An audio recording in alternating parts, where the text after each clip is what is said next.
And when we are arranging our school curriculum to be able to pass our school certificates and HSC and need to give certain hours to something, how much secular studies can we put in there? It's great that in Keser Torah College my daughter learns Dinim and Navi and learns religious text and scripture, whereas everything is lumped together as Jewish studies in some of the other schools and are lacking in a grappling with the text. How do you balance it? How innovative, how radical am I allowed to be?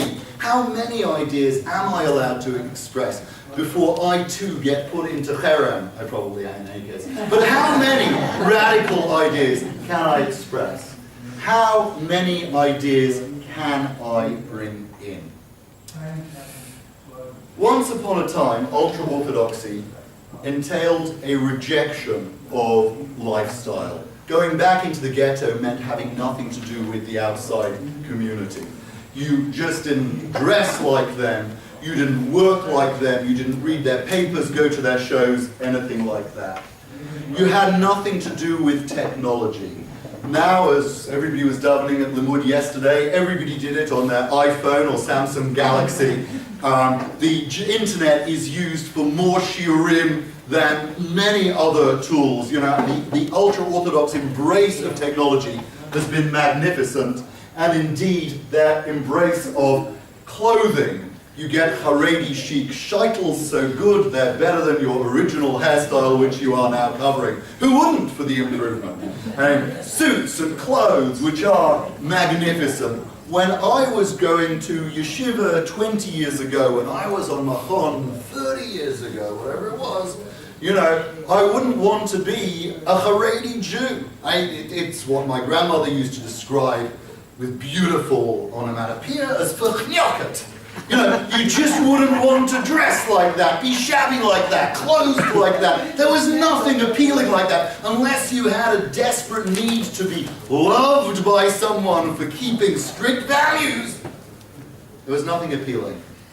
Now it has its music, its literature, its culture, its beat, its clothing. It's reasonably sexy and it knows it.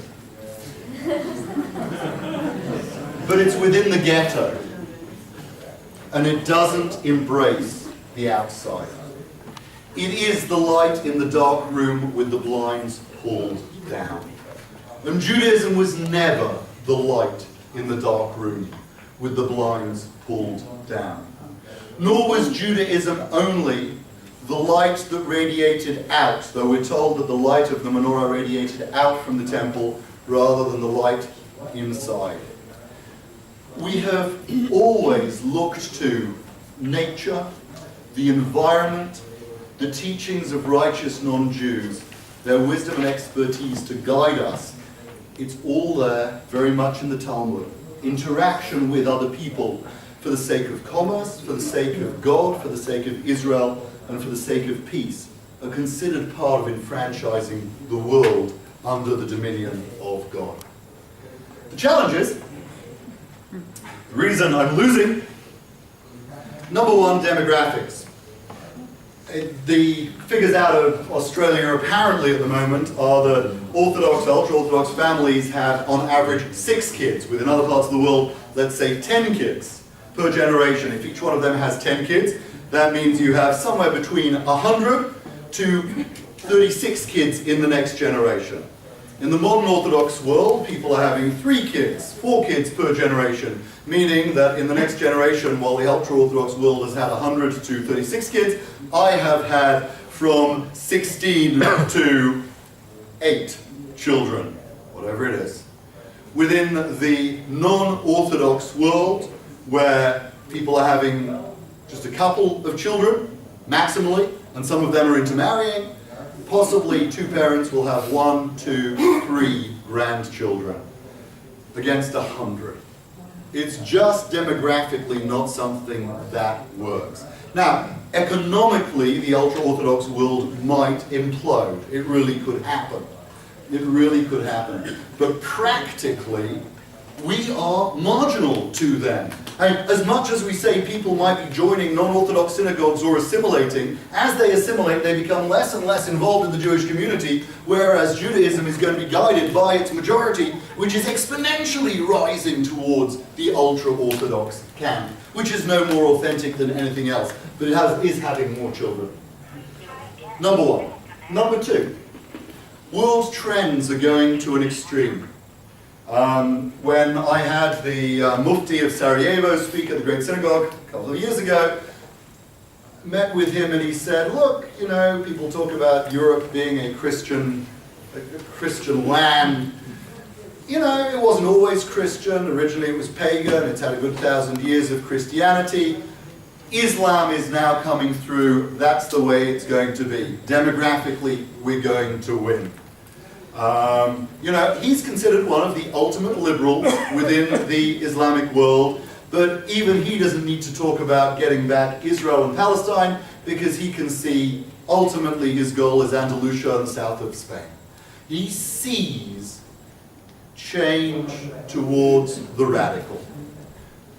When I was starting in the rabbinic world, the world of interfaith dialogue was dominated by your David Rosens and then your Rabbi Dr. Jonathan Saxes, who had a philosophical background.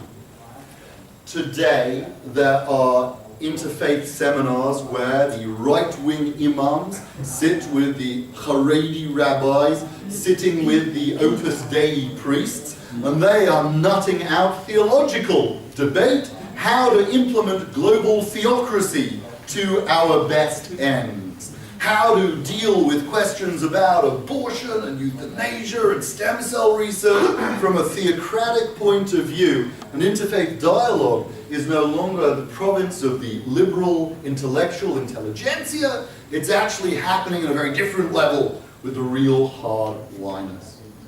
We're beset by internal schism.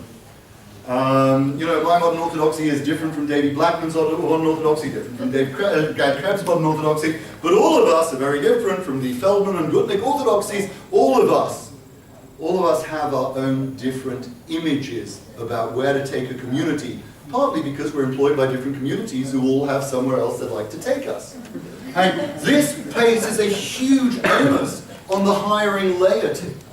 You know, in the event that you want your community to head towards flat earthism, then choose the cheap flat earthist rabbis. If you want to take your community towards vodka and labor dicker Rebbe Musa schmoozes, then go for the plethora of Rabbonim who are coming out of their educational institutions. There are many of them and it's cheap and they're bred locally. In the event that... edit that bit as well. In the event that you want to have something with integrity and intelligence, then you have to do the hard, difficult thing. You need to resource an educated rabbinate that can deliver that is sympathetic to local needs and versed in local culture. There is Australian local culture. Banjo cats, beating up fellows on the rugby league playing fields. There is Australian culture. If you want rabbis who give a Castlemaine 4X for culture around and who understand the Talmud, then you need to resource that rabbinate and make it succeed locally. Rabbi Sachs, who's committed himself to training Rabbonim, that's what he said when he was here a year ago, wants to be part of that mission. One of the harsh realities is that the skills can be learned, but the inspiration will have to come from within the right wing. Unless the rabbis have been properly educated and are recognized as learned people with a grounding in the Talmud, who have gone to decent yeshivot before they come and engage in the world here, they're always going to be seen as peripheral and marginal characters.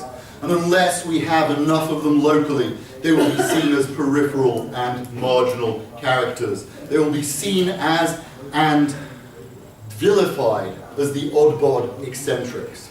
The reality is that there are plenty of these odd-bod eccentrics being well educated. We just need to give them the oxygen to flourish.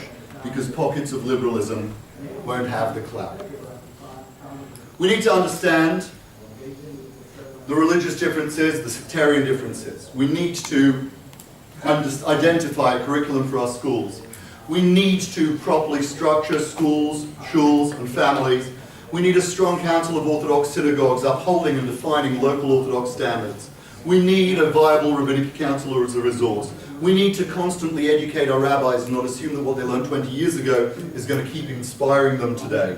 We need to have warm dialogue with all sectors of the Jewish community, despite the religious and sectarian divide. It's not a new idea, Hildesheimer believed in it. And you need to have the integration and understanding of contemporary Zionism within the Australian mechanism. As I said before from Belkin, the great challenge of modern orthodoxy is that there isn't a book of modern orthodoxy. That as soon as it's printed, it would be out of date. Modern orthodoxy is a synthesis of modernity and orthodoxy within the individual. That's why we can look to Rabbi Saxes and Rabbi Riskin and other people and say these are great people for their communities and of their time. But actually, it's an ongoing debate that happens within each one of us and needs to be nurtured within each one of our communities. One of the great tragedies of modern orthodoxy is that it is destined to be a bunch of Hasidim looking for a Rebbe. But that doesn't actually mean we need to be leaderless sheep. We need to engage in the synthesis, each one of ourselves, by educating ourselves and living a life that is true to it, so that it's properly manifest in all of Israel. Thank you.